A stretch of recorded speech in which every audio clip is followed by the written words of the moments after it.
ভালো ছেলে ছিল, একটি ছবি করেই দেখেছি। এছাড়াও তো আমি তার সাথে কত এফডিসিতে আসতো, কথাবার্তা হতো। অত্যন্ত মানে একটা শিল্পীমনা ছেলে ছিল, একদম শিল্পীমনা।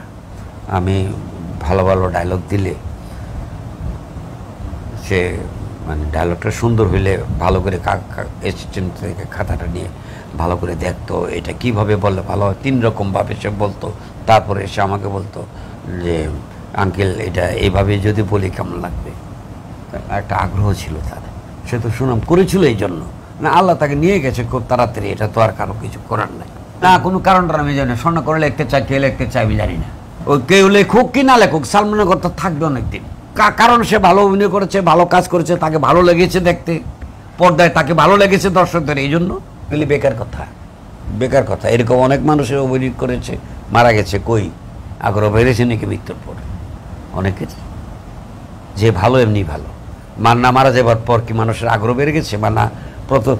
মান্না তো আস্তে আস্তে চেষ্টা করে সে তার জায়গায় এসেছিল, সমস্ত মানুষ তাকে দেখত। মৃত্যুর পর কি আরও বেশি? মৃত্যুর পর 1-2টা ছবি আসলে মানুষ মানে আগ্রহটা বেশি প্রকাশ করে। এরকম নাক মরে গেছে, ছবিটা এসে দেখি না, চল দেখে আসে, আগ্রহটা একটু বাড়ে 1-2টা ছবি।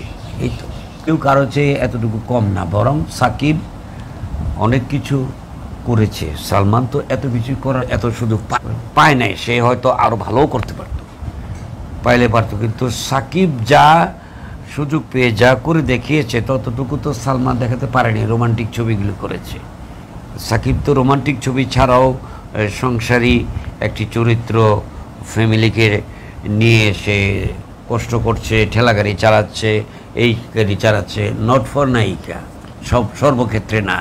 দেখা গেছে তার ফ্যামিলিকে মেনটেন করার জন্য, তার মানে ছোটো ভাই হয়ে বড় ভাইকে লেখাপড়া করার জন্য, বা তার ছোটো ভাইকের জন্য, বা মা হসপিটালাইজড হয়ে গেছে, টাকার দরকার, আমি পরিশ্রম করি, অনেক কিছু ক্যারেক্টার করার সুযোগ পেয়েছে এই আমাদের সাকিব খান। যে জন্য সুযোগ পেতে পেতে ভালো ভালো পরিচালকরা তাকে নিয়ে কাজ করেছে, সেই পরিচালকরা তাকে জ্ঞান দিয়েছে। তার একা জ্ঞান হতে এতটুকু হবে না, পরিচালকরা মাধ্যমে এবং তার নিজের মেধার মাধ্যমে সে অনেক কিছু করে দেখাতে পেরেছে, সুযোগ পেয়েছে। আমাদের ইয়ে তো এত সুযোগ পায় নাই, সে হয়তো আরও ভালোও করতে পারত না। বলবো কেন, দর্শকরা তো কে ভালো না ভালো এটা কয়ে।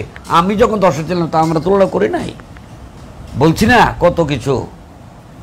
সাবানা ভালো না, ববিতা ভালো, আমি বলি না, দর্শকরা বলে। কেউ বলে এ, কেউ বলে ওই, কত কথাই তো। দর্শকরা তো কত ধরনের এই তুলনা করবে, ওরা এইগুলি করেই তো ছবি দেখতে চায়। সালমানের সাথে তো মৌসুমীর জন্ম হয়েছে আমাদের সোহান, একজন বিজ্ঞ পরিচালক। সে কেমন থেকে কেমন দুজনকে খুব সুন্দরভাবে শো করেছিল।